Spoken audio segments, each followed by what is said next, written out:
Brothers and sisters, I bring you greetings in the name of the Almighty God, who gives us strength and confidence every day to continue fighting for freedom in our country, Uganda. Even in the face of many challenges, we soldier on, knowing that God is on our side. I salute all of you for your resilience as we face this unprecedented coronavirus pandemic.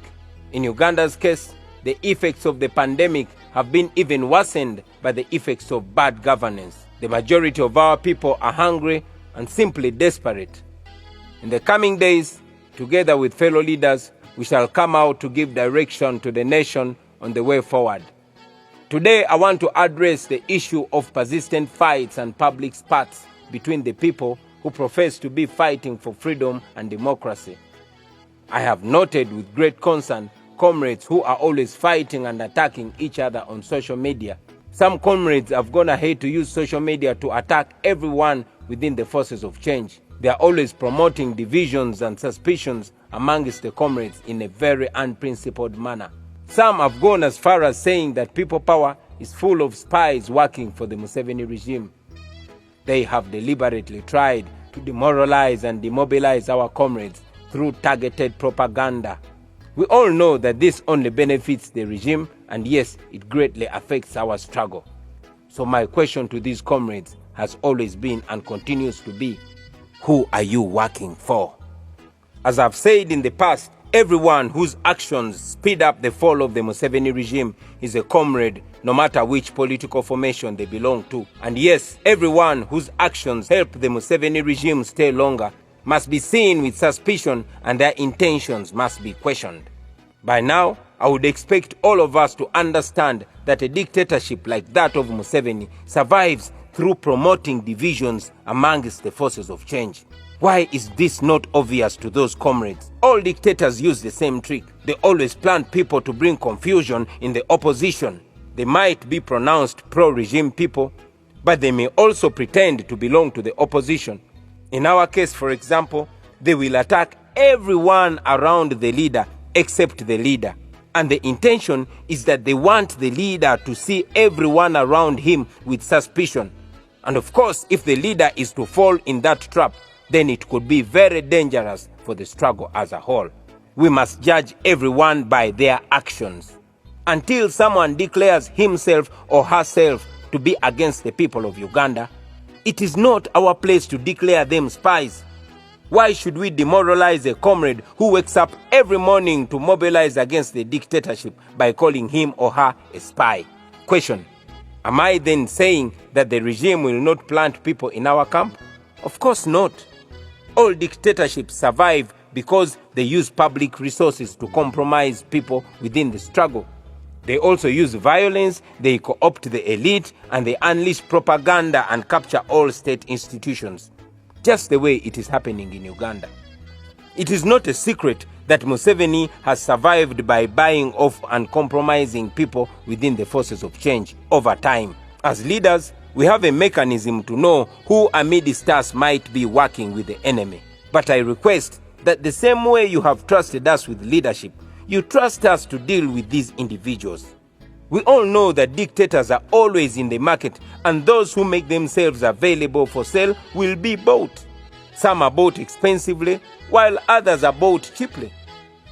It's like slave trade, where the negotiation is for human beings, except that in this case, the dictator not only buys the bodies, but also buys the souls of those people.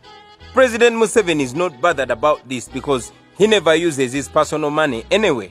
He does not sell his cows to buy off his opponents. No, he uses taxpayers' money, our money. The money that you and I work so hard for is what he uses to buy off a few of us, hoping that he will silence the loud voices yearning for change.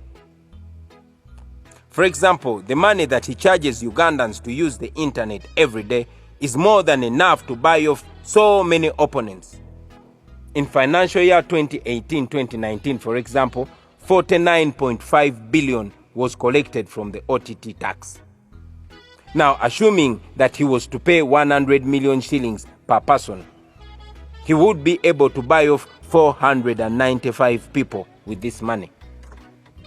Of course, there are some people who think their freedom is much cheaper than that, Therefore, the dictator has enough funds to spend on patronage and bribing. In any case, one of the first things a dictatorship like that of Museveni does is to make people very poor.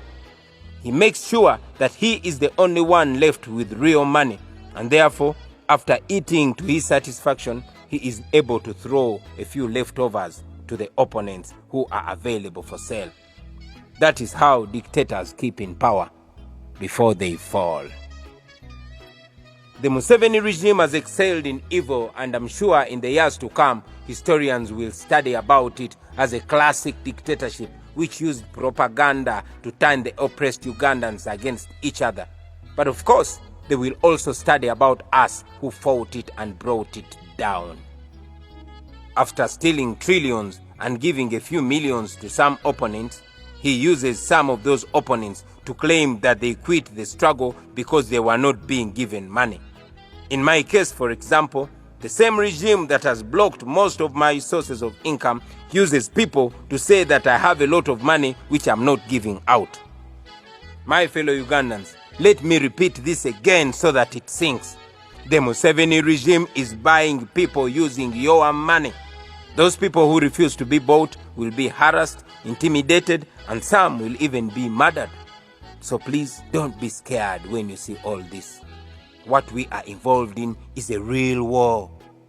We are struggling to get our country out of the hands of a clique of people who forcefully and illegally took over our country in 1986, and they now believe it is their personal property.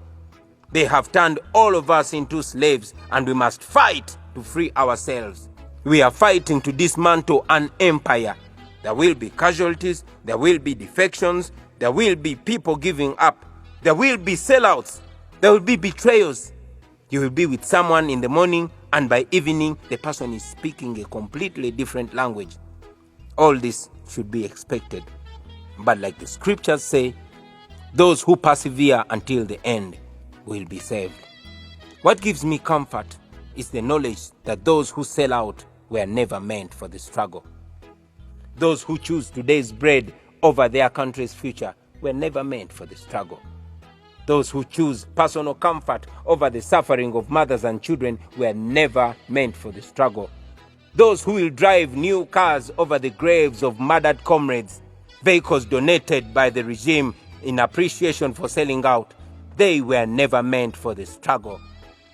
The struggle, however, shall be won. It shall be won by those ordinary women and men of Uganda who understand that good has always and will always win evil. We shall win in the end because the people of Uganda are on our side. We shall win because history is on our side.